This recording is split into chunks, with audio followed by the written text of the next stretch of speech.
तो जैसे स्वर्ण भस्म की का सेवन करने की सबकी पात्रता नहीं है, ऐसे ही तत्व ज्ञान की सबकी पात्रता नहीं है। इसलिए ये सबके लिए साधन नहीं बन सकता। तो बोले फिर दूसरा साधन बताते हैं पापों के प्रायश्चित का। कौन सा साधन? हाँ, बहुत सुंदर साधन। तपसा ब्रह्मचर्येण शमेन च दमेन च त्यागेन सत्य शौचाभ्याम यमेन नियमेन च देहवाग बुद्धिजम धीरा धर्मज्ञा श्रद्धयान्विता हरन्त्यघं महदपि वेणुगुल्म विमानला। क्या बढ़िया बात है। तपस्या से पाप नष्ट होते हैं, ब्रह्मचर्य के पालन से पाप नष्ट होते हैं। महाराज जी, केवल 6 महीने तक शास्त्रों में जैसा लिखा है उसके ठीक अनुरूप ब्रह्मचर्य का पालन कर ले, केवल 6 महीना। अष्टांग मैथुन त्यागो ब्रह्मचर्य, अष्टांग मैथुन का सर्वथा त्याग करे 6 महीने और राम राम करे। ये तो करना पड़ेगा राम राम, तो नहीं तो सब बेकार हो जाएगा। तो 6 महीने में ही आकाशचारी सिद्धों के दर्शन होने लग जाएंगे, ऋषि मुनियों के दर्शन होने लग जाएंगे।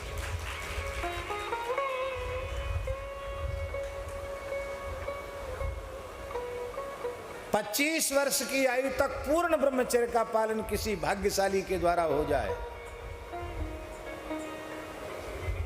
जन्म से लेकर 25 वर्ष की आयु तक उसके शरीर से दिव्य सुगंध निकलने लग जाएगी। उसके पसीने में दुर्गंध नहीं रहेगी, उसके मलमूत्र में भी दुर्गंध नहीं रहेगी। ब्रह्मचर्य परम बलम, सबसे श्रेष्ठ बल है ब्रह्मचर्य।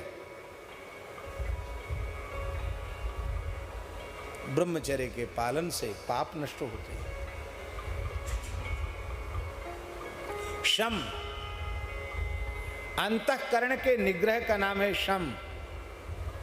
अंतःकरण माने अंतर इंद्रिय, मन बुद्धि चित्त अहंकार, इनको संयमित करने का नाम है शम। और ज्ञानेन्द्रिय कर्मेंद्रियों को संयमित करने का नाम है दम। शमेन च दमेन च, त्याग। त्याग किसको कहते हैं? त्याग किसको कहते हैं? बोले इन्होंने अन्न का त्याग कर दिया है, ये फलाहारी जी हैं। इन्होंने तो फल का भी त्याग कर दिया, ये तो दूधाधारी जी हैं। बोले इन्होंने तो दूध का भी त्याग कर दिया, ये तो जलाहारी जी हैं। अरे इन्होंने जल का भी त्याग कर दिया, ये तो पवनाहारी जी हैं। अरे भैया, हम ये बिल्कुल नहीं कहते कि इन पदार्थों का त्यागना तप नहीं है, पर हम निवेदन करते हैं भौतिक जगत की इन वस्तुओं के त्याग का कोई महत्व विशेष नहीं है।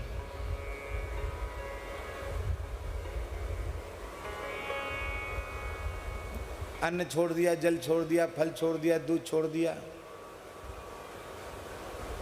और जिसको छोड़ना चाहिए उसको नहीं छोड़ा। क्या नहीं छोड़ा? काम न छोड़ा, क्रोध न छोड़ा, सत्य वचन क्यों छोड़ दिया, तेने नाम जपन क्यों छोड़ दिया।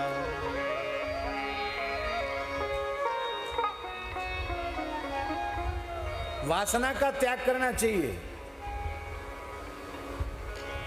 अहंता ममता का त्याग करना चाहिए। वो तो हमने किया नहीं, केवल झूठा अहंकार लेकर बैठ गए कि मैंने ये छोड़ दिया। हमारे महाराज जी सुनाते थे, पूज्य गुरुदेव पहाड़ी बाबा महाराज, उनके गुरुजी थे सिद्ध गुरुजी महाराज जी। परमहंस श्री रामानुजदास जी महाराज तो सप्ताह में एक दिन फलाहार करते थे। वो रविवार के रविवार फलाहार करते थे। और फलाहार कैसा करते जानते हैं? एक कोई काशी फल या एक कोई लौकी ले आओ और कमंडल के जल से उसको धो लेते और ऐसी भगवान को निवेदित करके ऐसी दांत से खा जाते। छिलका बीजा कुछ नहीं उतारना, ऐसे ही खा जाते। एक कोई खरबूजा या एक कोई तरबूजा, एक फल 7 दिन में एक दिन। बनाने खाने का चक्कर ही नहीं है। तो वो महापुरुष दक्षिण भारत में श्रीशैलम गए। श्रीशैलम है ना, श्रीशैलम गए। बड़ा अच्छा जंगल है, अभी भी सुंदर जगह है श्रीशैलम, वहाँ गए। अब ये बात लगभग 100 साल पुरानी होनी चाहिए। तो बोले वहाँ गए तो एक महात्मा मिले उनको। बोले इस जंगल में बहुत सिद्ध हैं, बहुत लीला की स्थलियाँ, चलो हम तुमको सब दिखाते हैं। तो जंगल में महाराज जी घुमाते रहे और हर रविवार को वो उनको कोई ना कोई एक फल ला करके दे दें। बोले आपका फलाहार। और वो महात्मा महीना भर साथ रहे, 1 महीना। ना उन्होंने पानी पिया, ना कुछ खाया, कुछ नहीं। तो वो अपने मन में सोचते थे कि इस युग में हमारे जैसा तपस्वी कौन होगा। हम सप्ताह में एक ही दिन फलाहार करते हैं। उनको बड़ा आश्चर्य हुआ, ये महात्मा खूब चलता है, न कोई थकान, न कोई निद्रा, कोई सद्देह का विकार नहीं, और खाता पीता कुछ नहीं, पानी भी एक बूंद नहीं। महीना भर हो गया। एक शिला पर बैठकर वो महात्मा ध्यान कर रहे थे और एक शिला पर बैठ कर के श्री परमहंस जी महाराज, श्री रामानुजदास जी महाराज ध्यान कर रहे थे। वो ध्यान करके वो तो उठ गए, अपना समय पूरा करके ध्यान का, वो तो जागृत हुए ध्यान से, समाधि से। और महाराज जी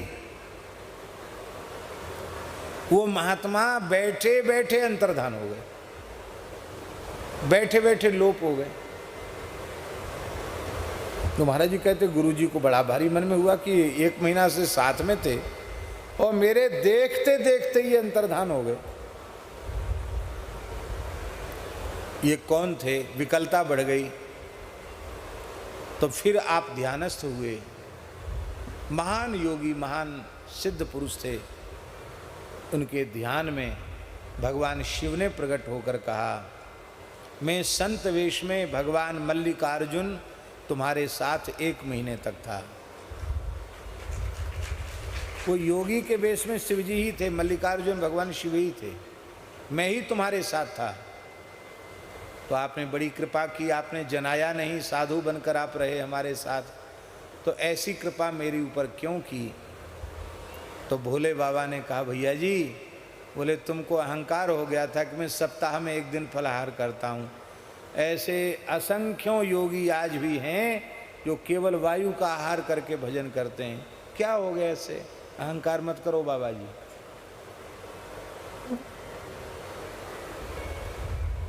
त्याग, त्याग की परिभाषा क्या है? दूसरी परिभाषा है त्याग की। देखिए, कोई वस्तु हमारे पास है और हमारे उपयोग से अतिरिक्त है वो वस्तु,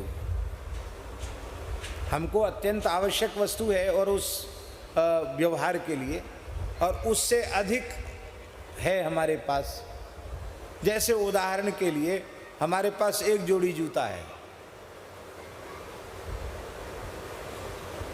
और उसके बिना हम चल नहीं सकते, मान लो हमारे पैर में तकलीफ है।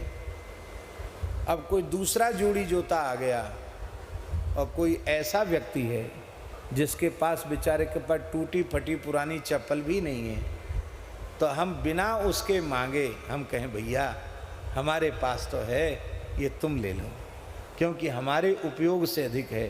ये टूट फूट जाएगी, फिर राम जी व्यवस्था करेंगे, लो अभी तुम ले, तुम्हारे पैर में कुछ नहीं, ले लो। हमारे शरीर पर 2 वस्त्र हैं और कोई ऐसा व्यक्ति सामने हमारे है जिसके शरीर पर एक वस्त्र भी ठीक से नहीं है, तो हम कहें भैया हम एक से काम चला लेंगे, लो दूसरा तुम ले लो। हमारे व्यवहार से अधिक अन्न धन जो कुछ भी हमारे पास है, उसको हम बिना मांगे, जिसको उसकी आवश्यकता है उसको आप बिना मांगे दे दें, इसका नाम त्याग है। एक त्याग की परिभाषा है। त्याग से भी पाप का नाश होता है, पापों का प्रायश्चित होता है। महाराज जी, सारे झगड़े त्याग की कमी के कारण, और त्याग का बल आ जाए तो सब झगड़ा खत्म।